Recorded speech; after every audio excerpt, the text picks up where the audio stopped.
So many times people think that the kid comes in, he's lahachis, he's angry, and it's not true. And if you're not in the sugi, it's very hard to believe. I was at a bar mitzvah of a very dear friend of mine. His son became bar mitzvah. There were about 300 yeshivish people, men on the men's side, where I was sitting with them. 300 black hats, white shirts, suits, ties. And my friend's younger brother, 16 years old, Be'erech, was in rebel mode. And he came to the bar mitzvah. He walks in the middle of the bar mitzvah, like 2 hours late, right? Like in the middle of the meal. Walks in, and I see him walking in. I'm like, oh, man. And he's wearing dirty boots, like he just got off the construction site, which he was working on. Dirty jeans, not even classy jeans, you know? A T-shirt, with stuff on it, and a bomber jacket, like a guy jacket, you know? And messed up hair, was dirty, and he had some kind of crumpled up little yarmulke that he probably pulled out the last second. And this is how he comes to a bar mitzvah. Even a guy knows it's a classy event. You could say, how did he not know what happens at a bar mitzvah? His bar mitzvah was only 3 years ago, where it was his bar mitzvah. He knows how to dress. Somebody looking at it would say, lahachis. He's just trying to get everybody angry. He's trying to look for attention. He's manipulating. No, in any case, how do you deal with that? But that's not the case. A lot of times our kids in pain are in such pain, that they're in such a fog, that just even getting there is just like so hard, and they really don't mean to be bad. And if you're not in the sugya, you can't fathom it, because if you ask 99.9% of Klal Yisrael, they will tell you this boy did a very bad thing, he was looking for attention. They'll give you a whole bunch of stuff, but it's not true. And only very few people know the truth. So listen what happened. By some miracle, nobody said a negative word to this boy. Nobody. Not my friend who was the father of the bar mitzvah bacher, not the bar mitzvah bacher, not any of his brothers, and not his father who was a Rosh Yeshiva. Nobody was marachikim. Ki'ilu, he walked in dressed properly. Nobody said a bad word. Unbelievable. And probably about a half an hour later, he ended up sitting right next to me at my table. How does that happen? I don't know. Hashem always sends these neshamas to me. I'm like, oh, how you doing? You're his brother? Oh, yeah, I met him once before, whatever. Making small talk. Nothing. How you doing? Where do you work? Oh, you work? As if everything is normal. And I'm smiling at him, and I'm making jokes. After a short while, he turns to me and he says, you know, I'm not sure that I'm dressed. I don't think I'm dressed properly for this event. Duh. Like, good morning, America. Hello. You don't think? It just hit him. It just hit him. Like this epiphany, this genius idea. You know, I don't think that I'm dressed properly. Hello, you just had a bar mitzvah 3 years ago. You grew up you were from until like a year ago. And even if you were from outer space, if you look around, it should take you approximately 30 seconds to realize that you are dressed differently than everybody else in the hall. Here, like a half an hour later, that's duh. You know, I don't think that I'm dressed properly for this event. I could have answered a lot of things, right? Ding, ding, ding, ding, ding. You won a prize. What a genius you are. You're a smart guy. You figured it out, really. You know what I said to him? I said, it seems like everybody's fine with the way you're dressed. I saw everybody very happy to see you. I'm sure they're happy that you came to the bar mitzvah. I'm sure nobody cares how you're dressed. The main thing is, you're here. And the look on his heart. That's what I needed to hear. When he gets healthier, of course, he's the same guy. A year later, 2 years later, he's going to take a shower, and he's going to dress in nice jeans with nice fancy brown shoes and a nice black shirt and a nice necklace, maybe even on the way up. And then 2 years later, he's gonna put on a white shirt, and then a few years later he'll realize his shoes should be black to match everybody else. And a few years later, it's a process. They have a breakdown. They cut off. They're out. They're gone. They don't want to look like us. They don't want to look like us, and they don't know what to do. They know I'm not dressing like them. I don't want to be one of them, because people who look like that hurt me very much. I was sitting in Home Sweet Home schmoozing with a bunch of boys, and one of them said he has to go to some appointment. He's going to go by train. And I said, whoa, that train goes to a really bad neighborhood. And he looks at me and he says, that's a bad neighborhood? It was a really dangerous, low-income, low-class neighborhood. He says, that's a bad neighborhood? I don't know. None of those kind of guys ever hurt me. I was only hurt by people who look like you. That's their experience. They were hurt by people who look like us. They don't want to look like us. And they don't know what to do. The girls who are off the derech who were hurt, many of them were hurt very badly, molested or abused, whatever it is, they're out and they don't know how to dress. It's like they come so inappropriate. Even a guy wouldn't dress like that. Even a guy understands to dress. They don't know how to dress like a guy. They don't want to blend in. They don't want to be looking like us. It's like their way of saying, I am not one of you. I don't agree to be part of this crowd. Because they're hurt, because they're in pain. We bring them back slowly with love, like the Chazon Ish said, Yinasu l'mashcham ba'avoisois ahava. Pull them in with ropes of love. V'loi lidchaisam chalila. Some people say, yeah, we're very loving, but we say, but. And with all their buts, what about loi lidchaisam chalila? They are rejecting. The kids feel rejection. Rejection is in the heart of the beholder.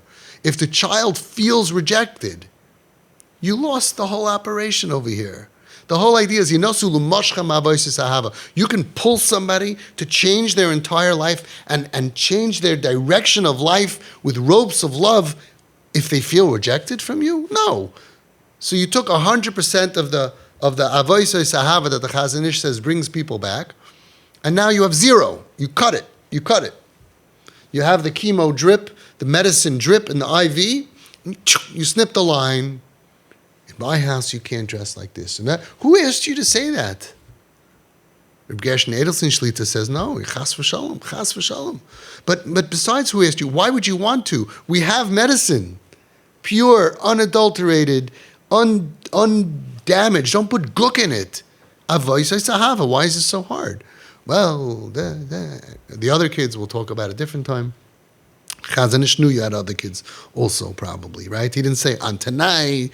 He said, this is the medicine. Get them healed as quick as possible. The best thing for the other kids. You save this one, you save the other ones, you teach them. We have the medicine right in front of us. No, I have to say, Musar. I have to say, yeah, but what happens is, you take the medicine that works so beautifully, and you snip it. You're going to be smarter than the Chazon Ish. He said, Loi lidchaisam chalila. You're going to do a little rejection. And then you're going to say, what did I say? What did I say? You ever see these people, usually the fathers? But what did I do? I don't know, and I don't care. But your relationship with your child dropped from 100 to 80.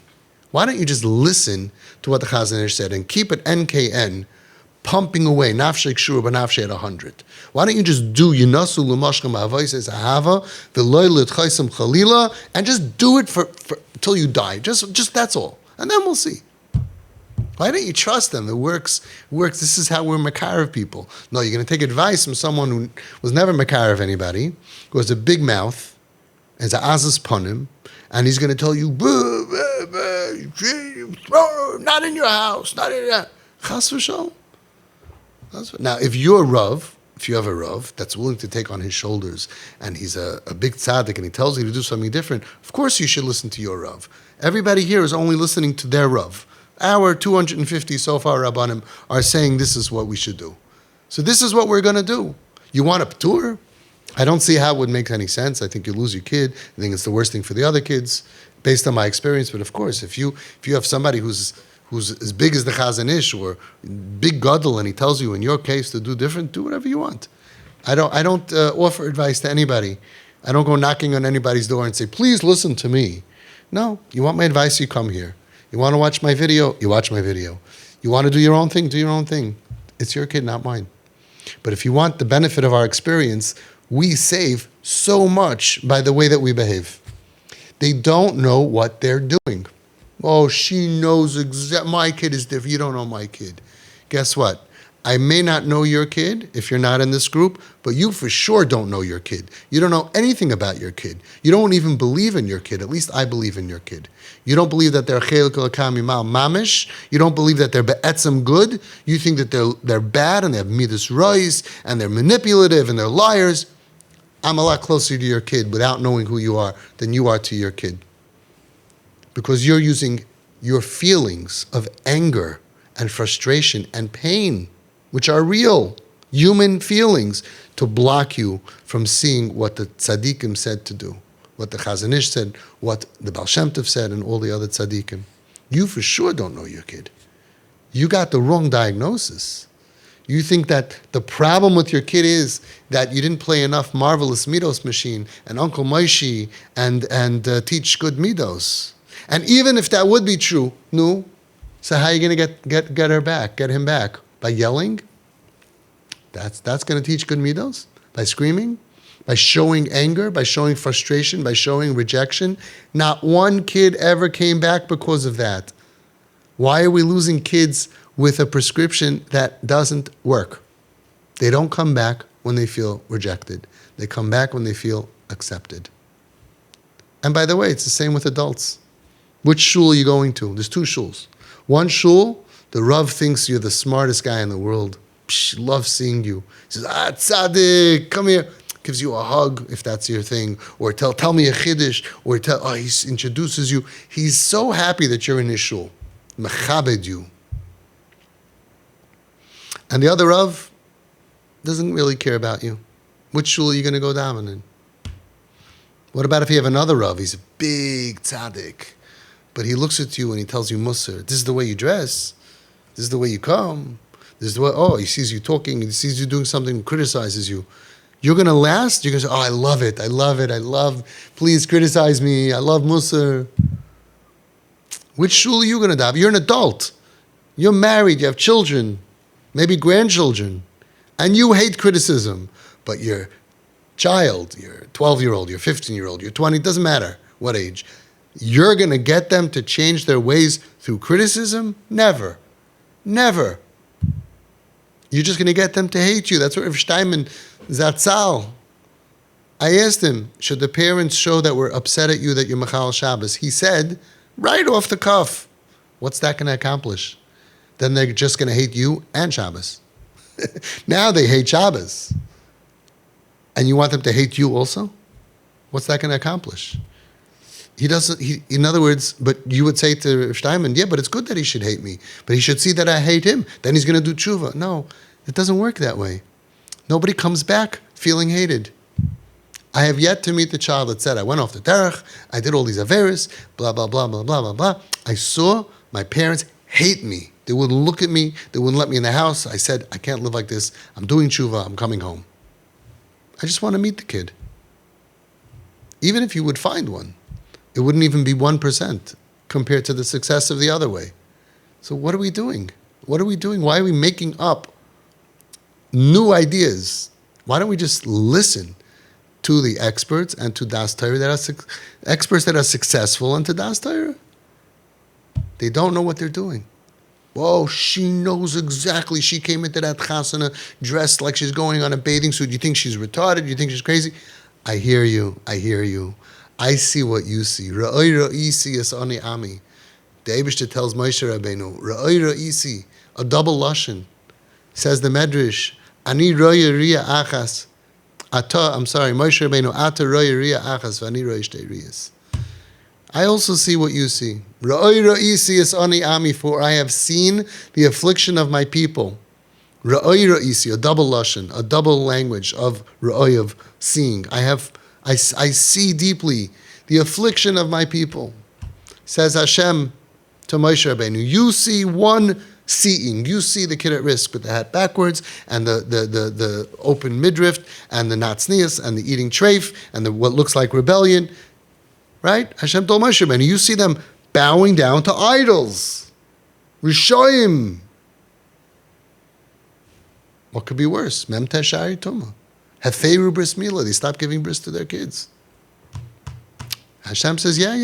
I see exactly what you see. I see that too. But I see something else. Ki yodati es machoivav. I have x-ray vision. I know their pain, says the pasuk. I see what they're doing on the outside and how you can look at it and you, if you're a good prosecutor, like a lot of these big mouths are, good prosecutors of prosecuting other people, a rap sheet, and he deserves this, and he did this, and they know exactly, and you're trying to get them a life sentence, even though they're just hurting themselves. Because that's the way they're going to be judged. Rahman al-Islam. That's what it says in this Svarim. I don't make it up. Rahman al-Islam.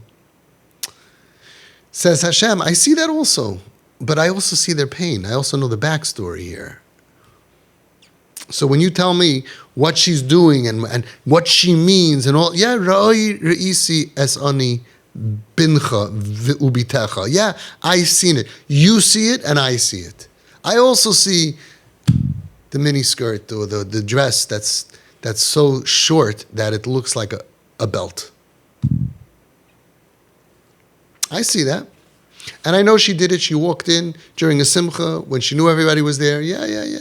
Like the Maisa with the Reb Volba Zatzal, when in the middle of a family simcha on Shabbos, his son made sure to ring the bell so everybody should hear him come in. Yeah. I see the azus. I see the rebellion. Yeah. But the Ra'oi Re'isi, but I know what causes it. Ki yodati es machoivav. I'm doing this for a long time. I know the pain that causes this behavior. And that's the only thing that you should focus on. Because if you focus on the behavior, which is the outcome of pain, of years of pain, you will never fix the internal pain. So ignore it and focus on healing the internal pain, and then you'll see miraculously that the external symptoms heal themselves. I also want you to have a tsanua child. I'm not on their side. There's no sides here. We're all on the same side. I feel your pain. I could say, I feel your pain, your parents, the pain of parents. Yeah. I only feel your pain, not even 1%. Not even 0.5%. Not even 0.25%. But I have hundreds of parents that I have to feel a tiny bit of each of you. Yeah, it equals a lot. I feel your pain. That's why I do what I do. But we have the same goal. You have to heal the internal essence that can only be healed with mamish bursts of ahava, mamish radiation therapy, constant. I'm happy to see you. I'm happy to see you. You light up my life. And then all the tricks that we have that are all with one intention, to make the child feel your love, feel beloved to you. Feel that they are the most important thing to you, as every child needs to feel from you. The chiddush is on the kid off the derech to do it also. Some people say, oh, I do it on this, but I don't do it on my regular kids. Are you meshuggah? Every kid needs to feel beloved to you. And it's just easier when they're acting normal and they're doing what you want. But of course you look at them with the nachas eyes. Oh, you got 100. But the kid with the 20, you have to do the same thing. It's harder, but you have to bake in. That's what makes them successful. You have to bake in. I love spending time with you. Let's go out to eat. Let's go on a trip. Let's have fun together. That's the job of parents. Because if a kid feels my mother or my father aren't crazy about me, then you can't be mashpia on them at all. The shefa comes through the pipeline. The tzinor is ahava. And the kid has to feel liked and beloved to you and admired and fun, having fun together. That's what does it. Okay, that's enough for now.